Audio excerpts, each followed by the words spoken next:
Moving on to the feature race on Thursday, it is the Stairs Hurdle, and currently we have 3-1 joint favourites, Irish Point and Tihupu, 11-2 Crambo, 8-1 Noble Yates and Sir Gerhard, 10-1 Monkfish, 12-1 Flooring Porter, and 14-1 Bar. Robbie Power, I'm going to come to you here first. You're obviously good friends with Brian Atchison of Robcore. He's got Irish Point and he's got Tihupu. It's starting to look like they're both going to run here. I know Gordon did mention that he might run in the Champion Hurdle Irish Point, but do you think they'll both show up here? I imagine they probably will. I know Gordon is keen to go Irish Point for the Champion Hurdle. He has mentioned it, all right. But I think they'll both look. If Irish Point ran the Champion Hurdle, he's playing for probably third at best. He's a chance in this. Tihupu will definitely run here. Irish Point was visually very, very impressive in Leopardstown at Christmas, which he beat a bunch of has-beens. So it's hard to make any big case for that form. Tihupu beat Imperial Pass in the Hatton's Grace, which probably isn't looking as strong a form now as it was at the time.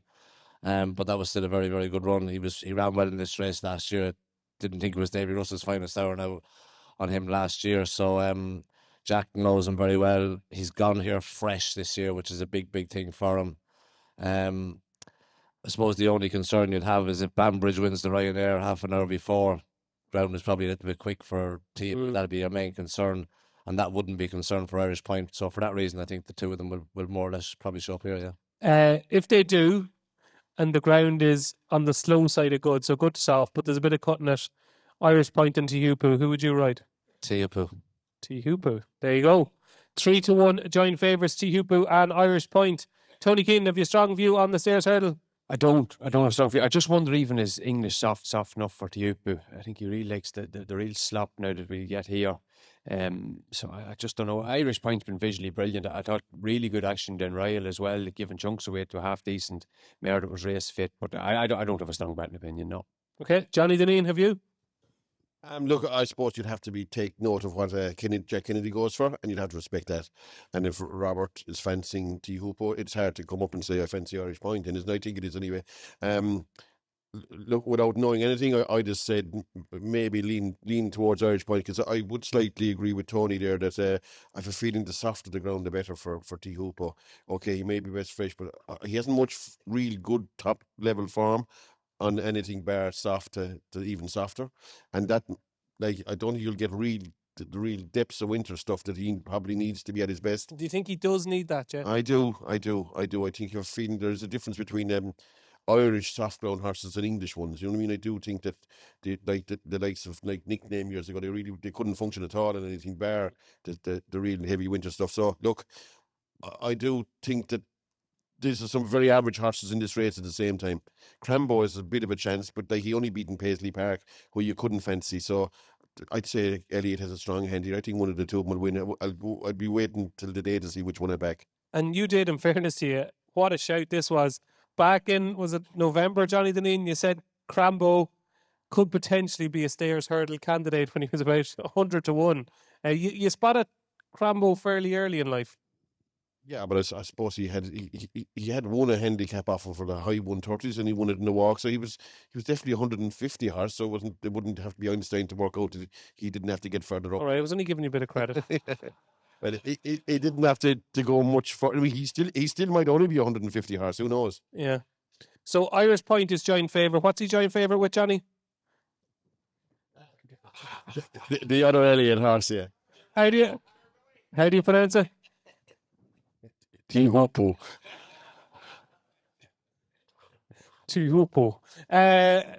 Davis, I was going to say it's a rare race where Willie doesn't have a strong hand, and then you go down through the betting and you go, hold on a second, Sir Gerhard is 8-1, Monkfish is 10-1. Like, if we were on this stage last year, we weren't on it the year before, but these are proper top notchers once upon a time. Is there any life left in either Sir Gerhard and Monkfish? And of the two, who's working the best at the moment? They both won last time out. Monkfish won the race in Gorn. It was his first run for a long time. Ground would be important to him. I'd say softer ground would help.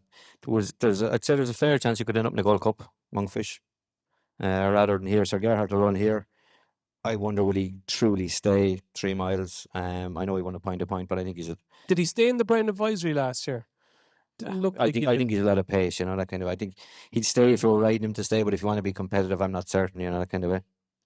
I don't know. Outside of that, I'd be a Tuhupu fan as well. But it's looking at the race, like it's just they're not great, are they? No. There's no Barracuda in there anyway. No, or big bucks, or but there could be a Flooring Porter, and we could have another English Streaver who won the race 3 times. Big Bucks, I think, won it 4 times maybe.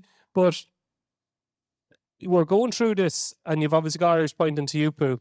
There must be a part of you, Gavin. I know you haven't made up your mind. You've told us this already. But there must be a part of you that's saying, Jesus, I'd love to have another go. To win 3, it's not the strongest renewal ever. Is there a part of you that's thinking like that? There is, of course, Dave, yeah. But will Flooring Porter beat Irish Point or Tiapu? At his very best, It'll be difficult. when he won the race, would he beat them, do you think? That's a hard call too. Listen, he got a serious ride both times by Danny Mullins. Probably got a little bit of a freebie and he got a breather in at the right time, and I couldn't believe they let him do it again the second year. He was exceptionally good on him, and it'll be hard to beat the two of them. Yeah. But It's a tricky one, isn't it? It really is tricky. It is a tricky one, but listen, there's still a good chance we could try it. Yeah, okay. Yeah, I know it's one of them situations where, other trainers would love to be in the position to have a choice to make, but it still is a hard choice. And that is your stayers hurdle. We're actually going to Sorry, Dave, on a side note, just completely off track. Oh, this is rare now. This must be big, because David doesn't interrupt for nothing.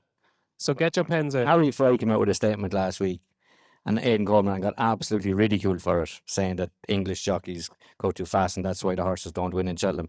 I'm not really sure that's the real reason, but they do go too fast. They go way too fast, way too early.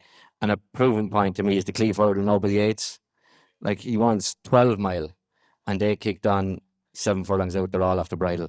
There's no way in the world in Ireland, if the race was run in Ireland, Noble Yates would have won the race. It's absolutely crazy. So they had a point. Oh, completely and utterly every day of the week. Yeah, they have a point. Okay, that's interesting. But they got ridiculed for it. But back and watch the race again. Like the second last on that track, it's 5 furlongs out. Dashiell Drasher and something's upside them. They're absolutely flat to the boards, driving the heads off them. I mean, it's crazy.